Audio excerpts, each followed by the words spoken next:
아내에게 돈을 2,000원 주면서 이렇게 얘기를 했습니다.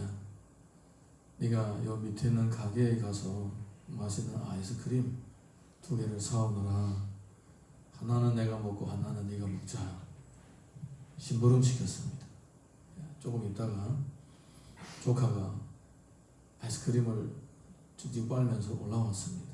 그러면서 1,000원 하나를 삼촌한테 돌려주면서 삼촌 가보니까 아이스크림 하나밖에 없어. 그런데 심부름을 시켰는데 하나밖에 없다고. 그거는 자기 몫이니까 자기가 먹고 그리고 1,000원 돌려줬다고 합니다.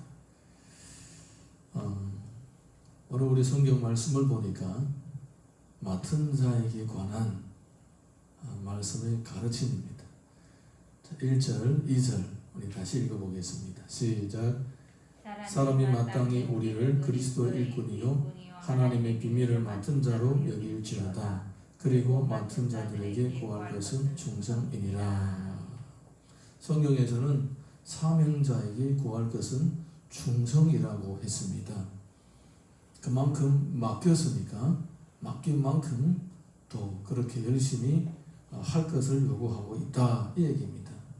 마태복음 25장 15절 보게 되면 각각 그 재능대로 한 사람에게는 금 5달란트를, 한 사람에게는 2달란트를, 한 사람에게는 1달란트를 주고 떠났더니 이런 성경 기록이 있습니다. 하나님께서 우리들에게 은혜를 주시고 또 우리들에게 사명을 주실 때에 각각 재능대로 주신다는 것입니다. 내가 감당할 수 있는 것만큼 나에게 말씀을 주시고 또 사명을 주시고 직책을 주시는 것입니다. 나중에 이 세 종이 돌아올 때에 한 사람은 5달란트를 남겼고 한 사람은 2달란트를 남겼고 한 사람은 원래 있는 달란트 그대로 가져왔습니다. 그런데 주인은 5달란트 다시 더 남겨온 종하고 2달란트를 더 남겨온 종하고 그 두 사람이 하는 얘기는 똑같습니다. 잘하였다, 착하고 충성된 종아, 이렇게 말씀하셨습니다. 너 5달란트를 남겼으니까 네가 최고다. 저 2달란트 남긴 사람 너보다 조금 못하네 이러지 않았습니다. 칭찬이 똑같았습니다. 만약에 1달란트 받은 사람도 1달란트를 더 남겨왔다면 아마 똑같은 칭찬을 받았을 것입니다. 하나님은 우리에게 충성을 요구하실 때에 맡은 것만큼 충성을 요구하신다라는 것입니다. 믿음의 분량 따라 하나님께서는 우리들에게 은혜를 주시고 또 은혜를 받은 것만큼 또 그 은혜에 대한 반응을 해주시기를 원하신다는 것입니다. 하나님은 우리를 구원하실 때에 자기의 독생자 예수 그리스도를 희생하면서 우리를 사랑하셨습니다. 그러니까 천국 전체를 다 거기다 쏟아붓고 우리를 구원하신 것입니다. 할렐루야. 그러니까 우리를 보고 목숨과 힘과 뜻과 정성을 다하여 하나님을 사랑하라고 요구를 하신 것입니다. 그러니까 우리에게 주신 그 이상으로 요구를 하시는 것이 아니라 우리들에게 주신 것만큼 우리들에게 요구를 하시는 것입니다. 이거는 아무리 봐도 너무너무나도 당연한 것이고 너무너무나도 공정하고 공평한 것입니다. 아멘입니까? 네. 하나님께서 그렇게 진한 사랑으로 우리를 사랑하시기 때문에 우리를 보고 또 그렇게 사랑하라고 말씀하시는 것입니다. 사역도 마찬가지입니다. 하나님께서 우리의 구원을 위하여 또 우리가 하나님 앞에 나와서 어린 믿음의 사람으로부터 성장해서 점점 자라가는 과정을 거치면서 열매를 맺게 하는 과정 가운데서 수많은 일꾼들이 알게 모르게 기도하고 헌신하고 인내하고 참아주고 봉사하고 섬겼단 말입니다. 그런 보이는 손길 보이지 않는 손길 가운데서 내가 자라온 거예요. 지금까지. 아멘입니까? 아무도 도와주지 않았는데 아무도 기도해주지 않았는데 아무도 관심해주지 않았는데 내 믿음이 그냥 쑥쑥쑥쑥 콩나물처럼 자란 것입니까? 아닙니다. 잘 생각해 보게 되면 내가 지금까지 믿음으로 살아가는 과정 가운데는 정말 헤아릴 수 없는 하나님의 배려하심과 수많은 주의 일꾼들의 헌신이 있었습니다.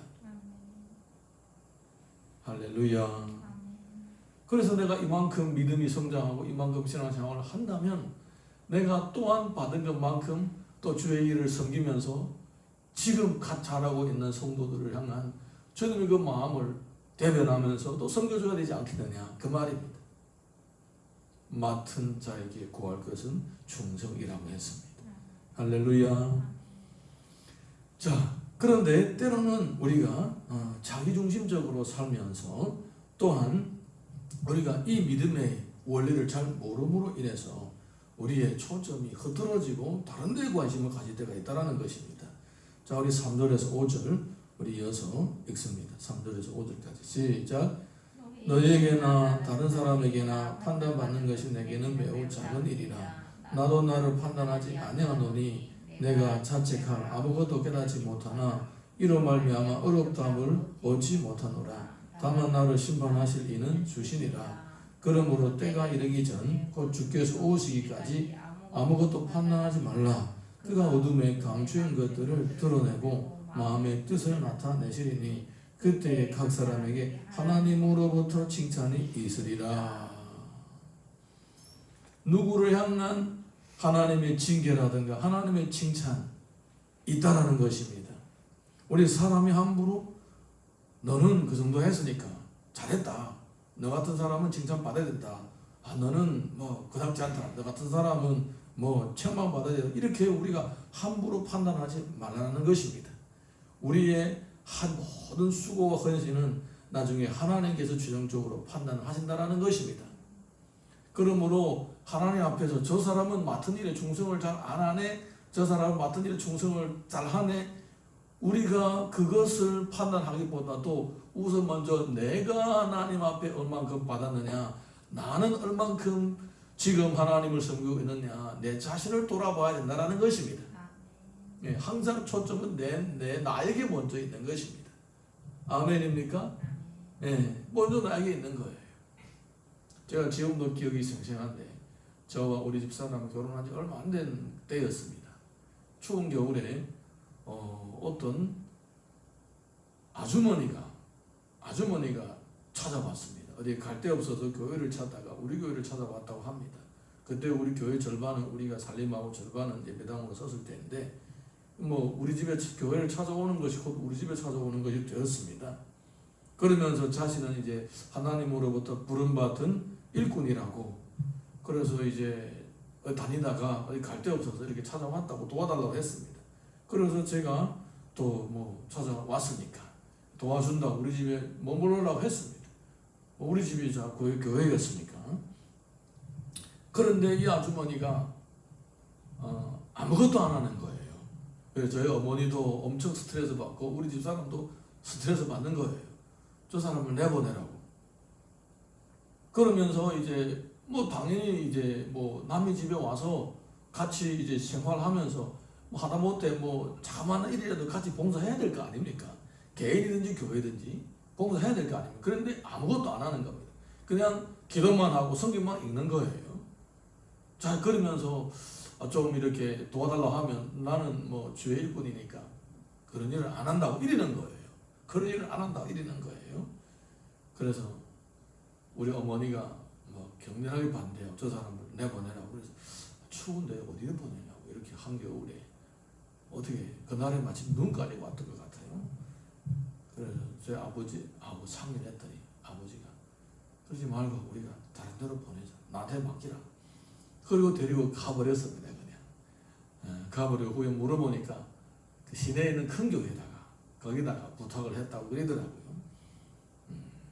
어쨌든 우리로서는 뭐 최선을 다해서 했는데 이분은 나중에 이제 막 하나님을 믿는 사람이 어떻게 나를 추운 겨울에 밖에 나가라고 하느냐, 나는 못 가겠다 이러는 거예요. 그래서 사성사성해서 우리 아버지에게 부탁해서 그렇게 보냈는데 우리 생각보다 이것은 맞지 않는 것입니다. 우리를 보고 선을 베풀려고 계속 요구를 하는 겁니다. 정작에 본인은 밥 먹고 성경 읽고 기도만 하고 아무것도 안 하는 거예요. 네. 그래서 이렇구나. 사람이 하나님의 말씀을 가지고 남에게 자꾸 요구하는 것보다도 자신에게 요구를 해야만이 하나님 앞에서도 책망했고 다른 사람 앞에서도 그게 상식이구나. 저는 그때 깨달았습니다. 하나님의 말씀 가지고 남을 비추는 것이 아니라 내 자신을 돌아봐야 됩니다. 그게 우선입니다. 할렐루야. 예, 맡은 자에게 구할 것은 충성이라고 했습니다. 그런데 이 잣대를 남에게 들이대는 것이 아니라 나에게 먼저 들이대야 되고, 내가 지금 받은 것만큼 하나님을 섬기려고, 또 내가 지금 받은 것만큼 이웃을 섬기려고 애를 쓰고 있는가 먼저 돌아봐야 될 줄 믿습니다. 그렇다면 내가 하나님 앞에 칭찬과 상급이 반드시 있을 것입니다. 로마서 4장 보면 남의 하인을 판단하는 너는 누구냐? 그가 서 있는 것이나 넘어지는 것이 자기 주인에게 있음에 그가 세움을 받으리니 이는 그를 세우시는 권능이 주께 있음이라. 각 사람을 세우시는 분은 하나님이십니다. 결국은 각 사람은 하나님 앞에 직접 판단을 받으시게 된다는 것입니다. 그러므로 내가 다른 사람을 판단하고 비방하고 정죄를 한들 또한 나에게도 어떤 판단과 심판과 또 잘못함으로 인한 정죄도 있을 수가 있다는 것을 전제로 하고, 항상 다른 사람을 볼 때 이런 문제가 있는 것처럼 보인다, 저런 문제 있는 것처럼 보인다라고 생각될 때에 그러면 나는 어떻게 하고 있느냐 이렇게 돌아볼 수 있기를 다시 한번 주님의 이름으로 축복합니다. 이어서 6절에서 8절 읽습니다. 시작. 형제들아, 내가 너희를 위하여 이 일에 나와 아볼로를 들어서 본을 보였으니 이는 너희로 하여금 기록된 말씀 밖으로 넘어가지 말라 한 것을 우리에게서 배워 서로 대적하여 교만한 마음을 가지지 말게 하려 함이라. 누가 너를 남달리 구별하였느냐?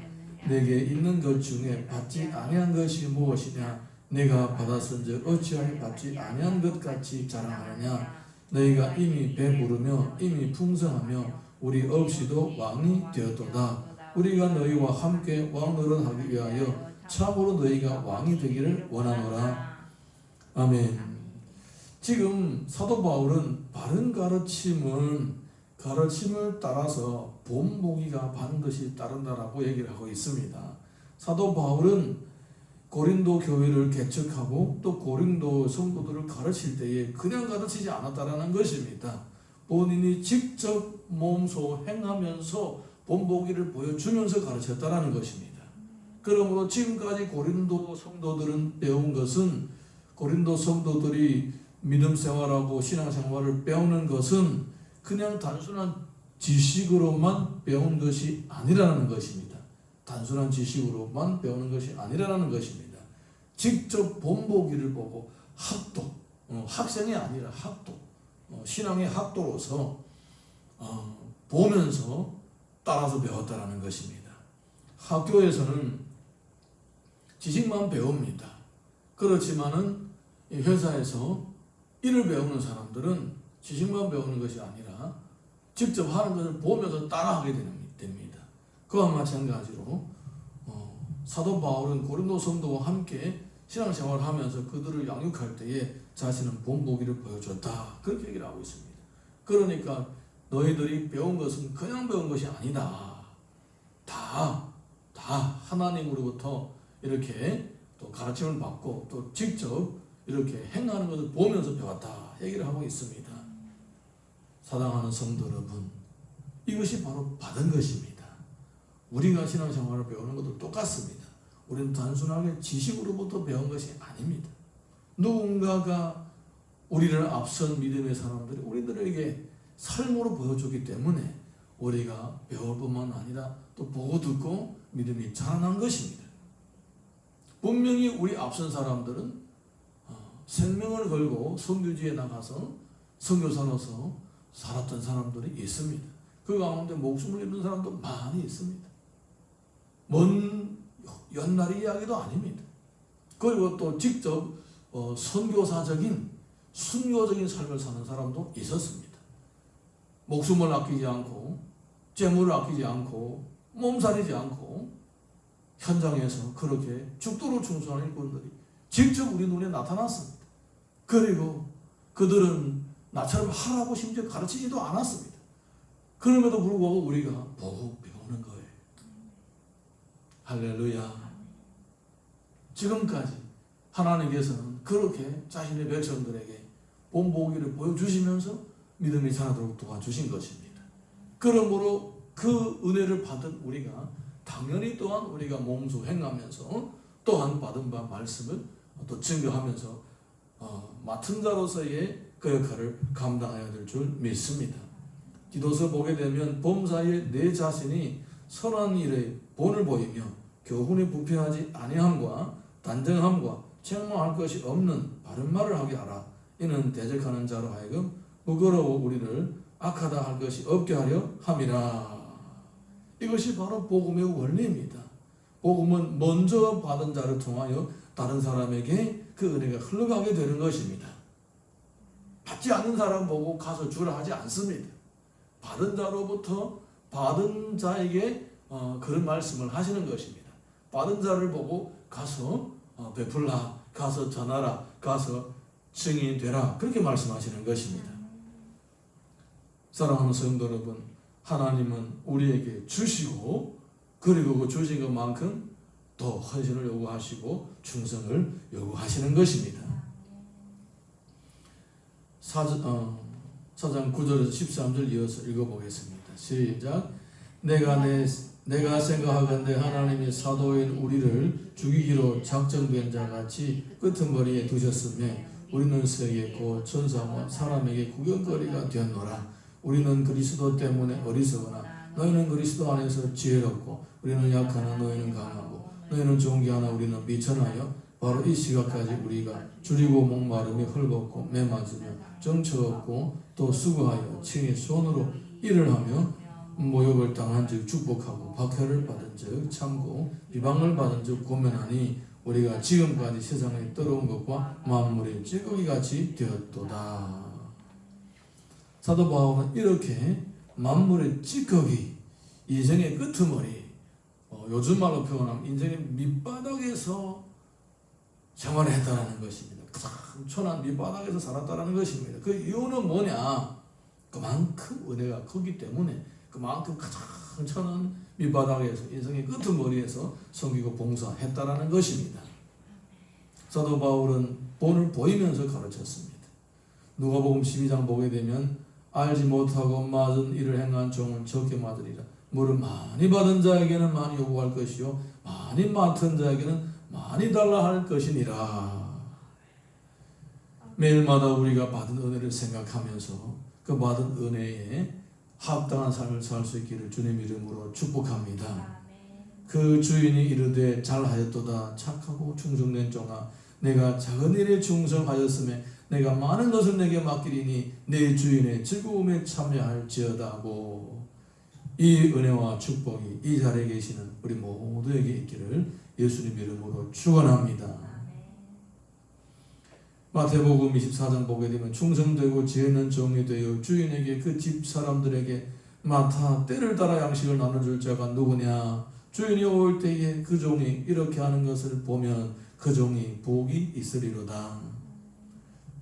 요한계시록 2장 10절 보게 되면 너는 장차 받을 고난을 두려워하지 말라. 볼지어다 마귀가 장차 너희 가운데서 몇 사람을 오게 던져 시험을 받게 하리니 너희가 10일 동안 환난을 받으리라. 내가 죽도록 충성하라.